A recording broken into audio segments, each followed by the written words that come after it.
I believe so strongly in the idea that we have a spiritual deficit in this country, and that we don't have an information deficit. There's plenty of that, but there's a deficit of spirit, a deficit that says there's not enough of us that feel connected to the highest and the greatest part of ourselves. And these top 10 principles that I have put together here for this program, you might want to jot down. You might want to go into your desk and just take out a little piece of paper. But I think if you practice them and look at them and see them, they come from someone who's had a burning desire, but has also been living a life in which I have felt independent of the opinions of others in terms of whether or not I should or shouldn't be doing that. There's something that I allow to consult myself, within myself, rather than looking outside to see if this is right or not. And so let me just I'll number them and I'll go through them and I'll give you some examples of them, and you decide whether they're to your liking or whether they work or not.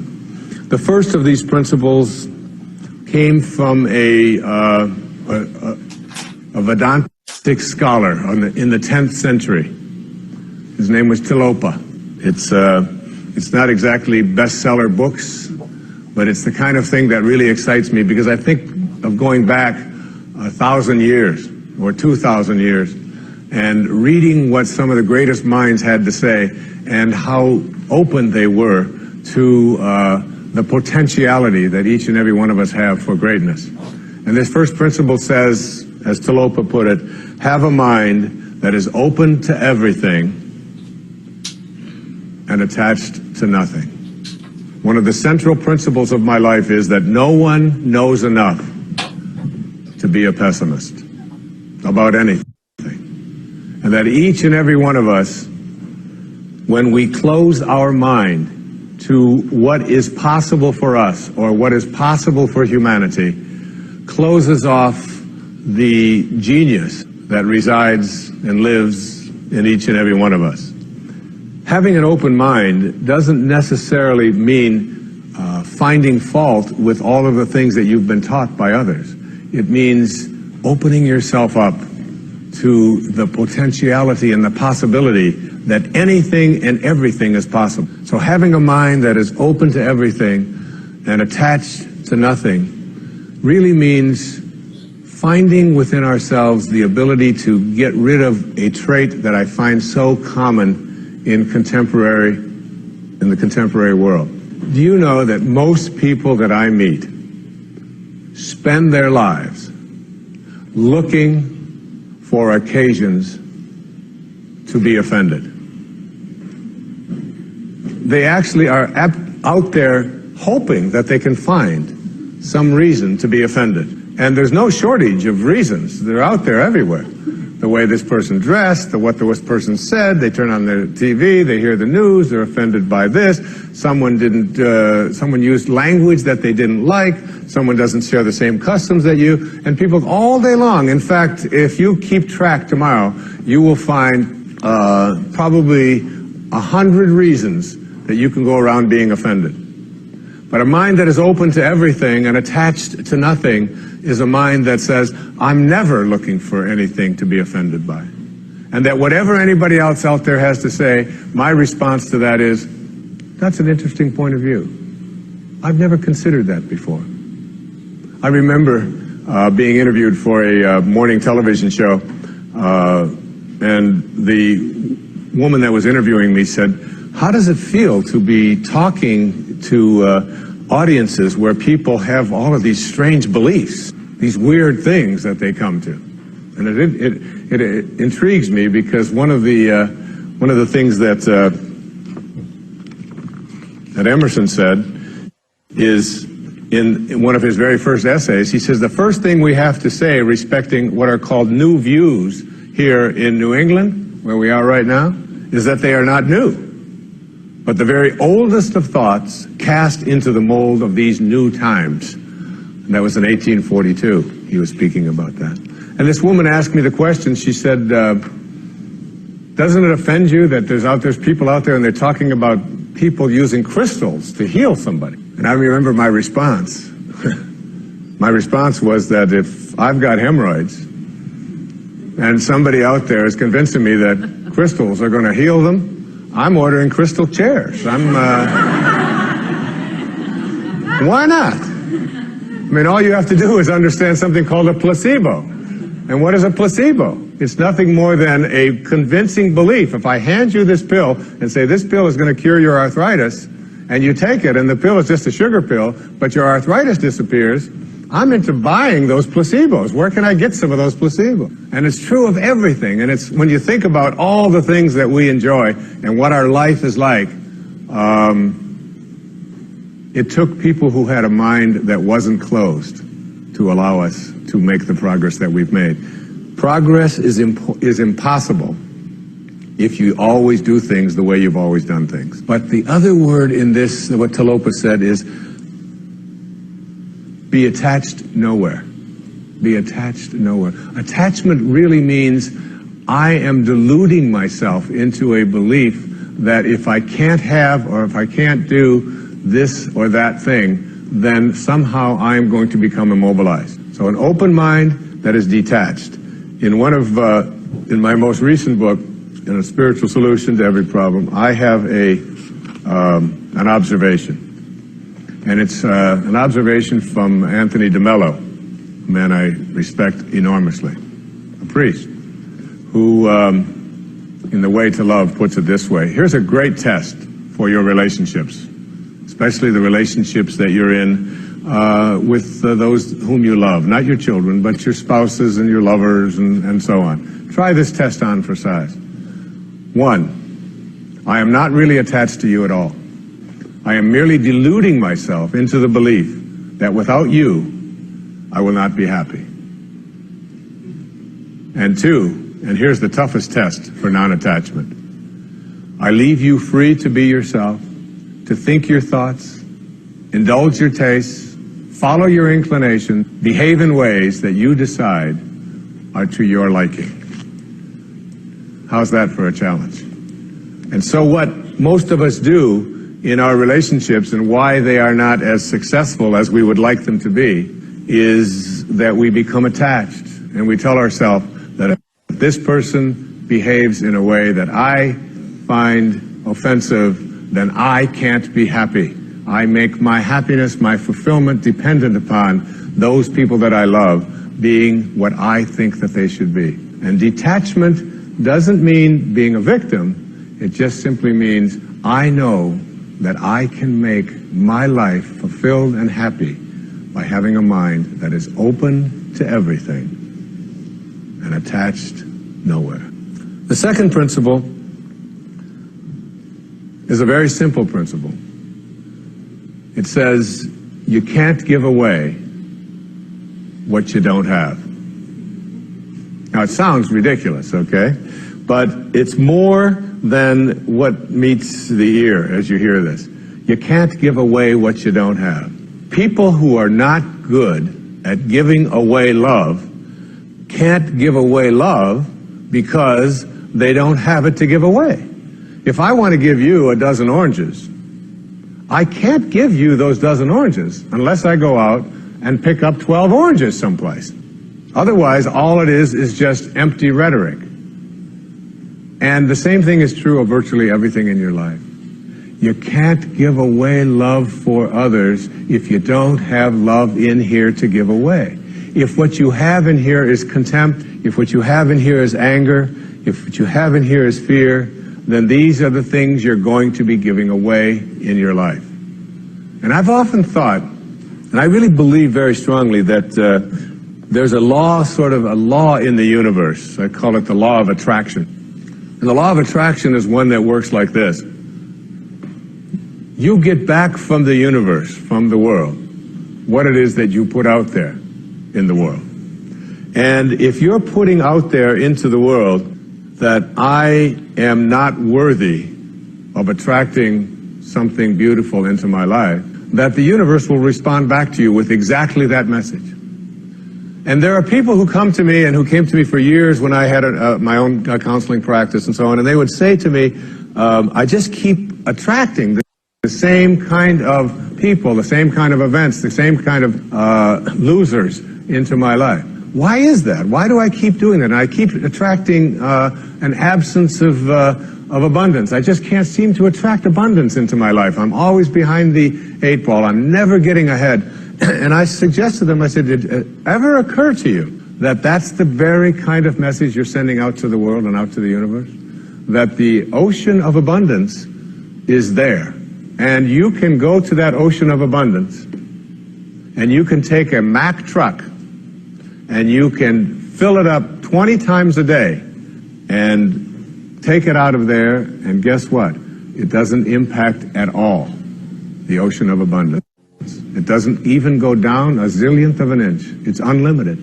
Or you can go to the same ocean of abundance with a eyedropper, and you can just take this much out once a month and say, that's all that seems to be available for me. And the interesting thing for me is that when people go to this ocean of abundance, this unlimited world, all that I have is thine, it says in the holy books. All that I have is thine. It's all there for you. But if you believe inside that it's limited, that you can only get so much, that other people are going to get it before you do, then you'll find yourself creating that very same thing. And the even more interesting part about this, you can't give away what you don't have principle, is that if your message to the universe is gimme, gimme, gimme, which is a lot of people's message to the universe. I want this from you, I want that from you, please give me this, I have to have that. That's what their prayer is like, that's what their message is, you know, and they say, I want this from the universe, gimme, gimme, gimme. The universe's response back to that kind of a mentality is exactly the same. The universe will say right back to you over and over again, gimme, gimme, gimme.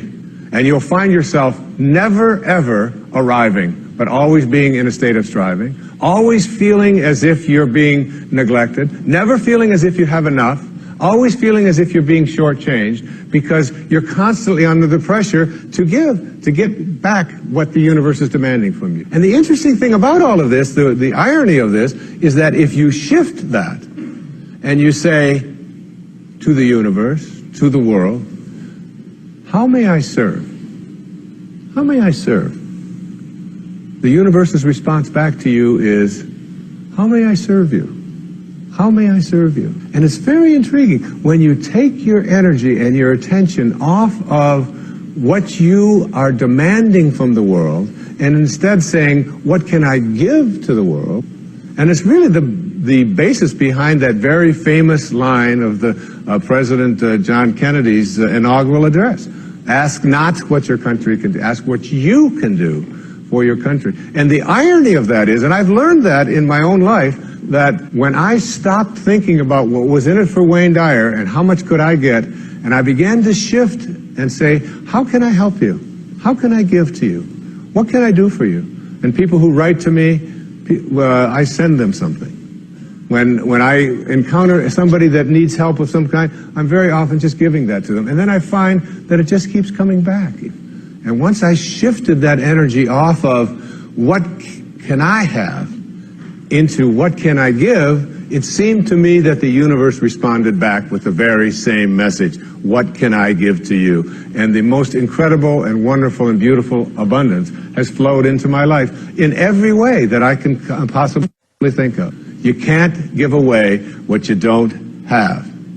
So take a look at an inventory of what you do have. How much do you love yourself? How much kindness do you have in you? How much peace do you have in you? How much joy do you have in you?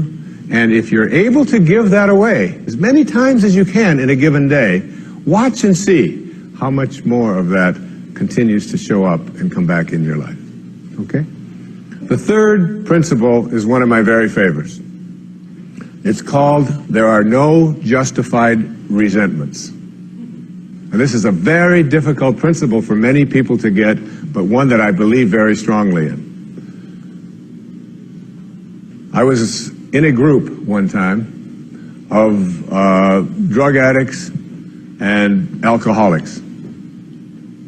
And I was one of the people that was a sponsor and leading this group. And the sign on the wall said, there are no justified resentments in this group.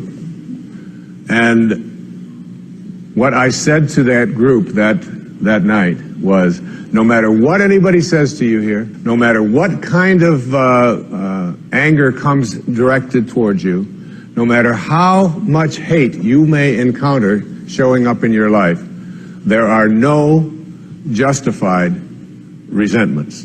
Meaning that if you carry around resentment inside of you about anything or about anyone, and I'm talking about the person that you lent money to and hasn't paid you back, I'm talking about the person in your life that you feel was abusive in your life, I'm talking about the person who walked out on you and left you for somebody else, I'm talking about all of the things that you have justified in your heart and in your life that you have the right to be resentful about. And I'm suggesting to you that those resentments will always end up harming you and creating in you a sense of despair. I've often said that no one ever dies from a snake bite. The snake bite will never kill you. You cannot be unbitten. Once you're bitten, you're bitten. But it's the venom that continues to pour through your system after the bite that will end up destroying you. So now you have to take a look at all of the resentments that you may have in your life. And I'd like to suggest to you that I think there is a wonderful metaphor for this that I have created in my life for how to make this work. And I think that Regis Philbin is the one who's responsible for it, all right? My buddy Regis. There's a show called Who Wants to Be a Millionaire that has been popular all over the world. I was in South Africa, it comes on, all right? I was in Australia, and they've got their own Australian version. And in Greece, they have the Greek edition of Who Wants to Be a Millionaire. And basically, this show has two levels that you have to get to. Now, the first level is the $1,000 level. And at the $1,000 level, you basically have to answer a question like, on your hand, you have some digits. Those digits on your hand are called your feet, your nose, your ears, your fingers. And everybody who ever goes on the show has this horrible dread that they're going to go out on one of those questions, right? So basically, in order to get to the $1,000 level, all you have to do is answer 5 pretty simple questions in order to get to the $1,000 level. Now, on this program, the $1,000 level for you in this metaphor means that you will leave with something if you get this. At least get this. This is the $1,000 level. You must send blame out of your life for any conditions of your life. Blame has to go. All right?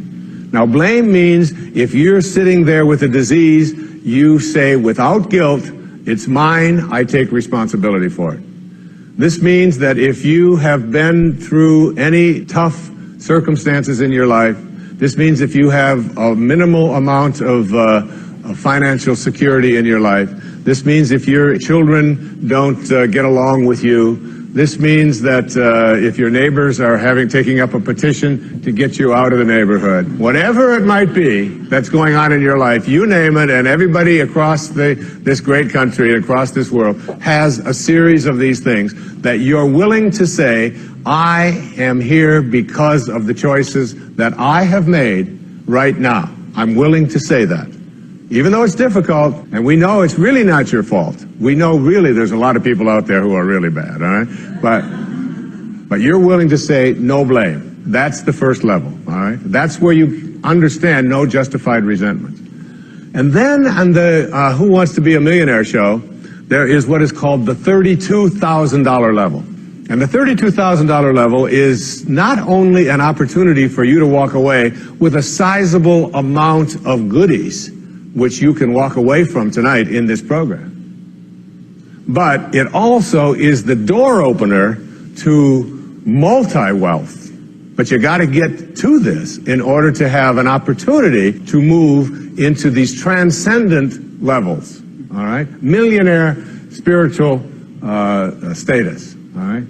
You got to get through these next 5 questions. And this $32,000 question, or level rather, comes to this. It came to me from a quotation that I used in the writing of A Spiritual Solution to Every Problem. I read a book that was written a couple of thousand years ago by Patanjali, the Yoga Sutras, the aphorisms of Patanjali. And one of those sutras, one of those aphorisms, observations that this brilliant man made almost 2,000 years ago was this. He said, if you become steadfast in your abstentions of thoughts of harm directed towards others, all living creatures will cease to feel enmity in your presence. Now this translates to blame, pretty basic. No more blame. I'm just not going to assign responsibility to other people for where I am, because now I have an opportunity to get rid of it. If I think someone else caused it, then I've got to wait for somebody else to change in order for me to get rid of it, and you might wait forever for that. But if I take responsibility for it, I can do something, including move on, which might be the most important thing to do.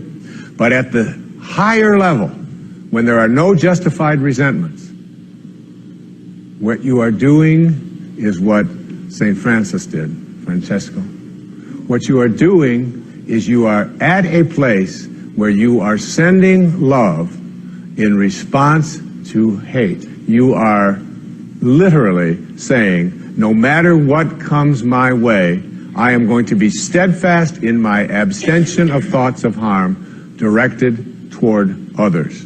I'm going to work hard at, no matter what comes my way, having it come out of me what I want to come out of me, and that is love, and that is a higher energy. And if you can get to that level, Patanjali said, all living creatures will cease to feel enmity in your presence. I have a little girl, a precious little girl. I have 6 precious girls and 2 precious sons, but I have a little girl who is almost 12. And she loves animals like no one I've ever met in my life. I mean, her whole life revolves around animals. And when we walk in the woods, butterflies avoid me, fly away from people around, and they come and they land right on her arm, and it happens all the time. All living creatures, she couldn't have a thought of harm directed towards any living creature. And Patanjali said to us, all living creatures will cease to feel fear or enmity or anger in the presence of those who can send love in response to hate. That's what I mean when I say there are no justified resentment. What I'd like to do, I'd like to share a little story here with you. It's a very tender story. It was sent to me by someone who sends me beautiful things in the mail. And I call it the Teddy story. And I'd like to read this to you, if I can do it without tearing up. And this story illustrates this as well as anything I've ever seen. There's a story many years ago of an elementary school teacher. Her name was Mrs. Thompson. As she stood in front of her 5th grade class on the very first day of school, she told the children a lie.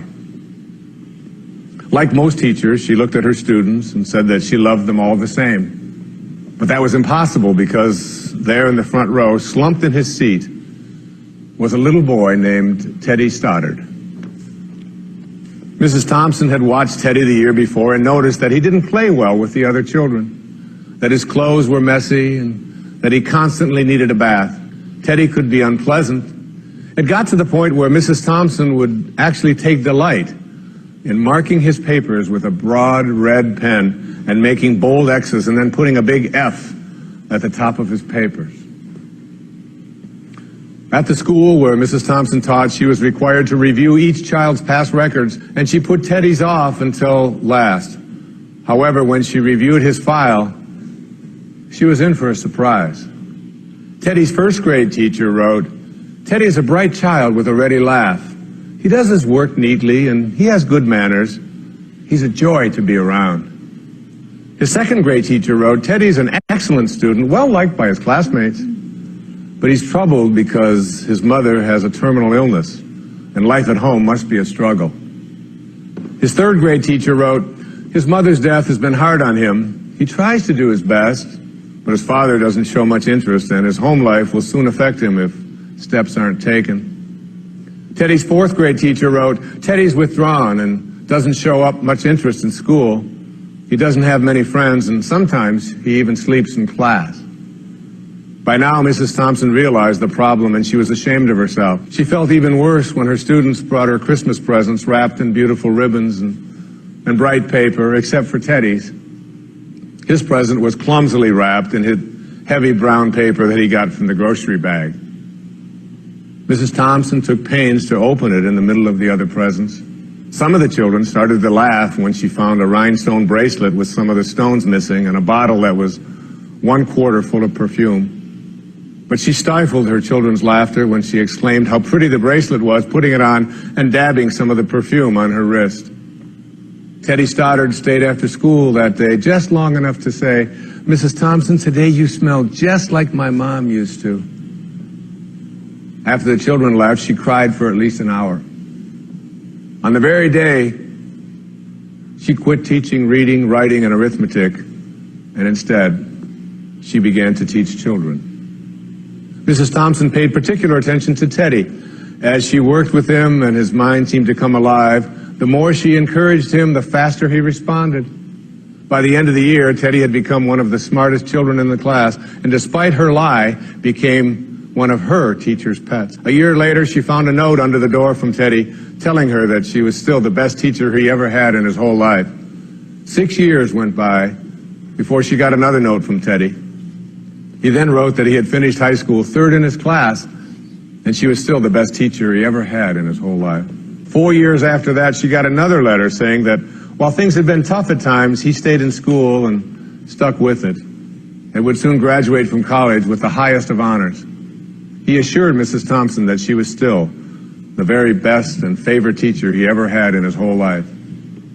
Then 4 more years passed, and yet another letter came. This time he explained that after he got his bachelor's degree, he decided to go a little further. The letter explained that she was still the best and favorite teacher he ever had, but now his name was a little longer. The letter was signed Theodore F. Stoddard, M.D. But the story doesn't end there. You see, there was yet another letter that spring. Teddy said he'd met this girl and was going to be married. He explained that his father had died a couple of years ago, and he was wondering if Mrs. Thompson might agree to sit in the place at the wedding that was usually reserved for the mother of the groom. Of course, Mrs. Thompson did, and guess what? She wore that bracelet, the one with the several rhinestones missing. And she made sure she was wearing the perfume that Teddy remembered his mother wearing on their last Christmas together. They hugged each other, and Dr. Stoddard whispered in Mrs. Thompson's ear, "Thank you so much for making me feel important and showing me that I could make a difference." Mrs. Thompson came with tears in her eyes and whispered back, "Teddy, you have it all wrong. You were the one who taught me that I could make a difference. I didn't know how to teach until I met you." Isn't that a beautiful story? Yeah.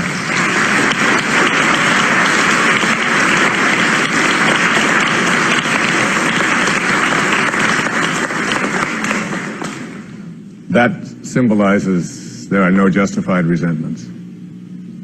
Work at reaching that $32,000 level, the place where the only thing you have to send is love, because that's what's inside. And that's the message of our greatest spiritual teachers.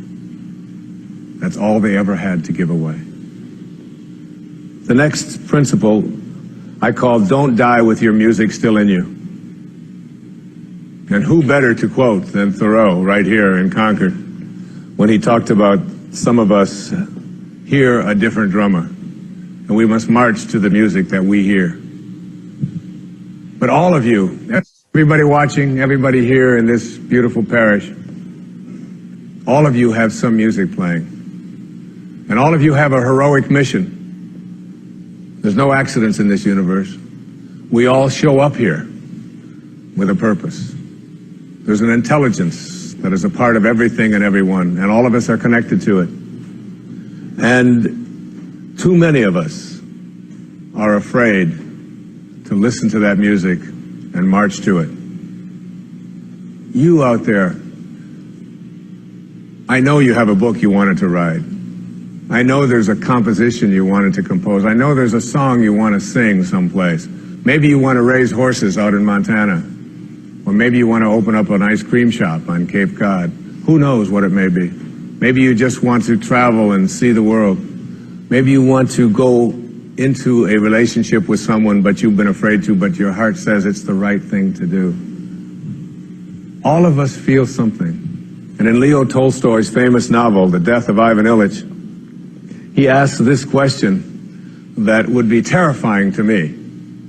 He says, as he has his accountant from Moscow lying on his deathbed, contemplating the horror of this question, what if my whole life has been wrong? I've known what my music is. It's playing right now. As I stand here in front of you with these cameras and in this place, and as I sit down and write my books and tell the world what I know are my truths, I feel always completely on purpose and fulfilled. And no time will I ever come to the end of my life and say, what if my whole life has been wrong? Whoever you are, whatever that music is, however distant it may sound, however strange, however weird others may interpret it to be, don't get to the end of your life and know that you're going to leave and not have it played yet. Don't die with your music still in you. It's the message of the greatest teachers who've ever walked among us. It's the message I give to you today as one of the principles for success and peace in your life. The next principle I call embracing silence. And embracing silence is not that I say this to you because it's so important to be quiet.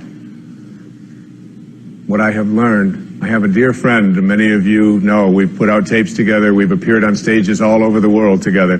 He's like a brother to me. His name is Dr. Deepak Chopra, a medical doctor, and a dear and close friend. And whenever anything is going on in my family, if I'm having a problem with one of my children or with in my own life, and if I call him up and I'll say, Deepak, or his wife Rita, I'll say, Deepak, what do you think I should do? He always has the same answer, meditate. I'll say, yes, Deepak, I understand meditate, but I said, what do you think? He said, Wayne, go deep inside and meditate. Always meditate. I'll say, will you put Rita on? Wayne, meditate. I say, all right. And you know, I've learned a lot in meditation. But what I know most about getting quiet and getting peaceful is this, that there's only one power in the universe, and it doesn't matter what you call it. You can call it soul, spirit, consciousness, God. You can call it Louise. You can call it anything that you want. But as Alan Watts said, you can't get wet from the word water. It's not what we call something that gives it its substance. And this one power, this one force that flows through everything and allows everything to be, is indivisible. You can't cut it in half. You can't divide it. It's one. It's knowing the one. And everything in your life is almost always given a division. Male, female, young, old, tall, short, black, white, good, bad, up, down. These are all dichotomies. These are all these splits that we all have in our lives. The whole physical world that we live in and are immersed in, it's always immersed in this division. I used to teach a course at St. John's University in New York, and I used to tell my students, when I was trying to teach this principle, anybody who can come to class and bring with them a magnet that only has a North Pole, I'll give you an A in the course. You don't ever have to attend another class. And no matter how thin they would slice that magnet, there was always the South Pole, because the physical world is made up of dichotomies. But we have to learn to fuse the dichotomies. And in fusing the dichotomies and blending the one, that's what silence does for us. That's why embracing silence is so powerful. Because no matter how many times you cut silence in half, it's like zero. You still only get silence. In Zen, they say it's the space between the bars that holds the tiger. And it's the silence between the notes that makes the music. These words that are coming out of my mouth right now come out of the silence. And finding that silence and embracing it means that you go to the place within you that you cannot divide. Just like you can't divide the source, the one, the spirit. You can't divide that either. It's only one. So when you go into your silence and you begin to practice meditation, and you begin to make this a part of your life and embrace silence, what you discover is this is where you'll come to know your soul. You'll make conscious contact with your soul. I can't tell you how many people that have come to me who have suffered from serious illnesses, who've been given diagnoses that it's terminal and that you can't do it, who have gone out to the wilderness and have decided that I am going to commune with nature. And the transcendentalists, Thoreau and Emerson, they believed that nature was our source and that we were all products of nature. And if you can get back to your source, if you can get back to that feeling of being with spirit, that's where healing can take place. And I've had wonderful stories of people who've told me that it was when I began to embrace that silence that I began to feel more connected to my source. Embrace silence because it's a way to come to know God, to know your source.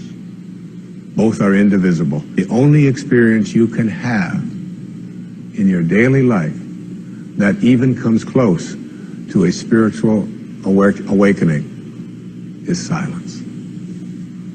The next principle I call giving up your personal history. And I learned it from a man named Carlos Castaneda, who once said that one day, he said, I finally realized that I no longer needed a personal history.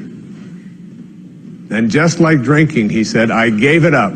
And that, and only that, has made all the difference in the world. You know, the nice thing about giving up your personal history is that if you don't have a story, you don't have to live up to it. All of us have these bags of manure that we carry around with us called our past, and the people who have done things to us, and the events and the circumstances, all of this stuff that we use and we bond to. And we bond ourselves to these wounds of our past, and we identify ourselves on the basis of these wounds. And every once in a while we set it down and we reach in there and we smear it all over ourselves. And then we wonder, why does my life smell so bad? I don't understand this. When in fact, the now, this moment, merging yourself into the now, means that you may have been in a relationship. I had a woman from Holland who came over to see me whose husband had left her after 25 years. She had 4 children. And she just had been on the verge of suicide. And she was losing weight, and she was depressed, and she was taking all kinds of drugs for it. And she was getting sicker and sicker because she just couldn't get over it. And she came to a book signing that I was doing at a bookstore down in Florida. And she said, you've got to say something to me. You've got to say something to me that will help me to get over this. And I told her this line. I said, give up your personal history. Merge yourself here, now, into this moment. And those 25 years are something, if you want to understand how to do it, think of your past as, oh, this hat. And this is your past. Now, you can't just set this thing down over here and walk away from it and give up your personal history, because you'll always have it there to look back at. What you do is you pick up your past and you embrace it. You understand it, you accept it as I had to go through these things that I had to go through in order for me to get to this place today, and the evidence for that is that I did. You don't need any more evidence. You did. And then you toss it. You toss it. You embrace it and you toss it. And you merge into the now by giving up your attachment. And some of you have heard me use the metaphor of the wake. Alan Watts talked about the wake is not what drives the boat. The wake is just a trail that is left behind. That's all it is. And so is the wake of your life. And the wake doesn't make the boat go, and neither does the wake of your life the reason why your life is going in the direction that it is. The wake is a trail that is left behind, and it's an illusion to believe that it is the cause of your suffering or your struggles or your difficulty. Give it up. Let it go. Embrace it. Understand it. Get help doing that if you must. And then move into the now. The next principle I call, it's from a line of Albert Einstein. He said, you can't solve a problem with the same mind that created it. In order to work at solving these things called problems in your life, you have to change your mind. It is your mind where they live. It is your mind that created them. There is where you experience them. They're all illusions. You must change your mind. Literally rewrite your agreement with reality. One of the things I had said earlier is that one of the most difficult things to do in the world is to admit that you were wrong.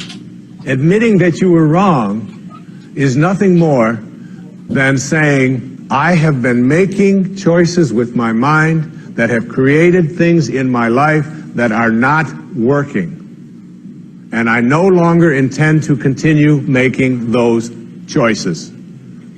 I was wrong. You don't have to make a declaration of it. You don't have to go out and feel guilty about it.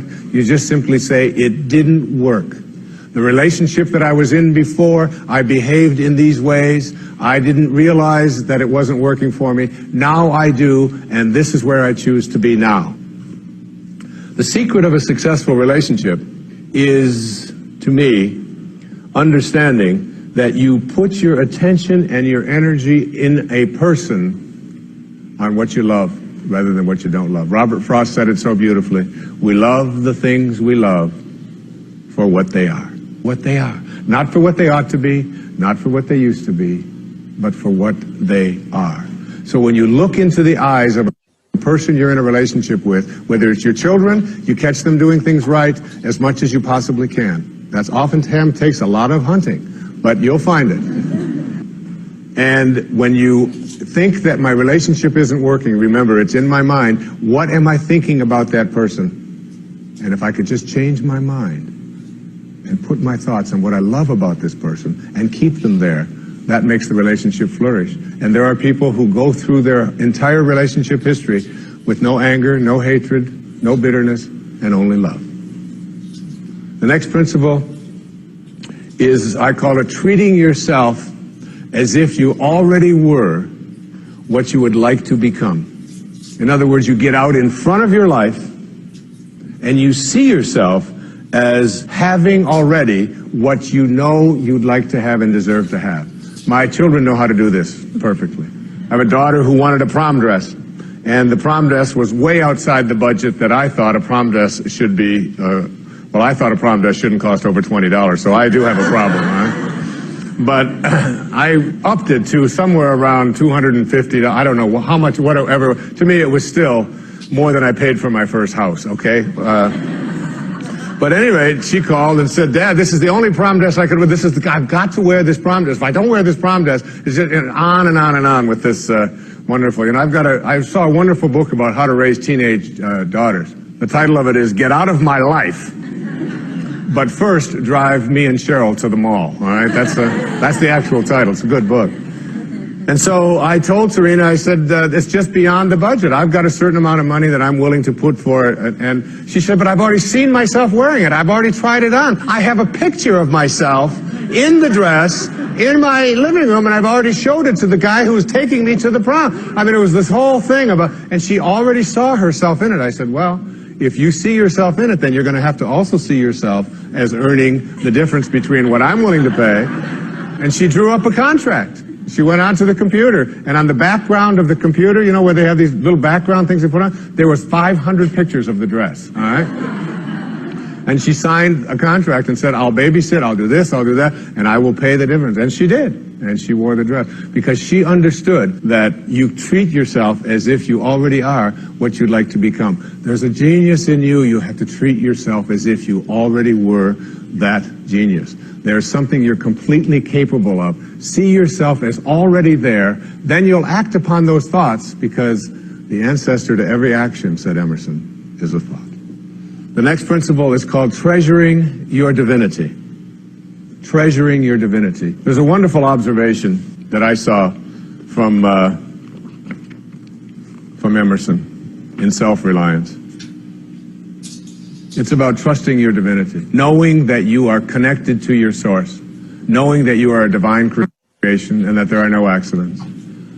He said a man should learn to detect and watch that gleam of light which flashes across his mind from within, more than the luster of the firmament of bards and sages. Yet he dismisses without notice his own thought, because it's his own. In every work of genius, we recognize our own rejected thoughts. They come back to us with a certain alienated majesty. We often reject our thoughts, and we see the things that we think of as grand and as genius, and we reject them because they're our own. Treasuring our divinity instead of being terrified of it. Knowing that I am always connected to my source. There is no way that I cannot, because it is in you, and I am in you, you are in me, and you can never be separated from it. There is no place that this source is not. It grows everybody's fingernails. It beats everybody's hearts. It digests everybody's foods. It opens all the flowers, and you're always connected to it. And finally, the last principle I call wisdom is avoiding all thoughts which weaken you. You know, every thought has an energy, just like everything else in the universe. And if you have a thought of shame, it will weaken your muscles. And what is your heart but a muscle? If you raise a child who believe in shame and feel ashamed of themselves, every time they think that shameful thought, they will be weakened. And if you have a thought of fear, and if you have a thought of stress, and you have a thought of anguish and anxiety, all of these thoughts and many more are the thoughts that will always weaken you. When you are having a thought that you know is disempowering you, shift it. Shift it to one that is empowering rather than disempowering.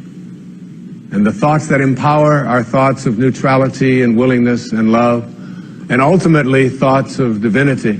And when you see a troubled person who is out there struggling, at the highest level of unity consciousness or God consciousness or spiritual consciousness, you recognize yourself in all that you see. There, but for the grace of God, go I. And I am connected to that person. Changing your thoughts.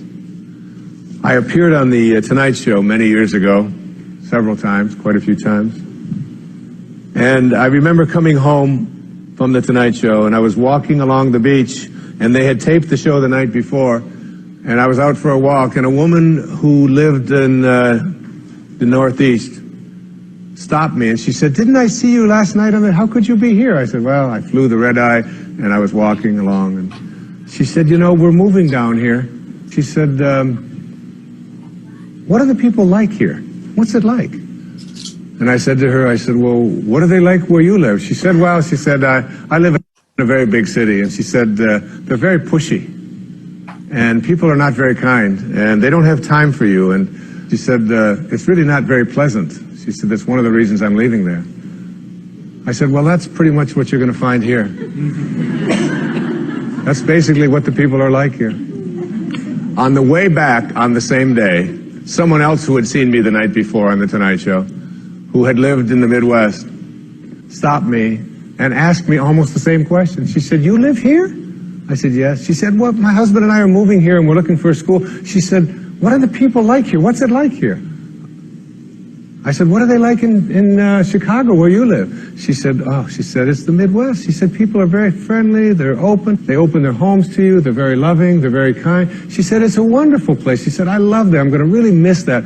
I said, "That's pretty much what you're going to find here." It's what you expect, it's what you think about that expands. It's what Emerson taught us. Ancestor to every action is a thought.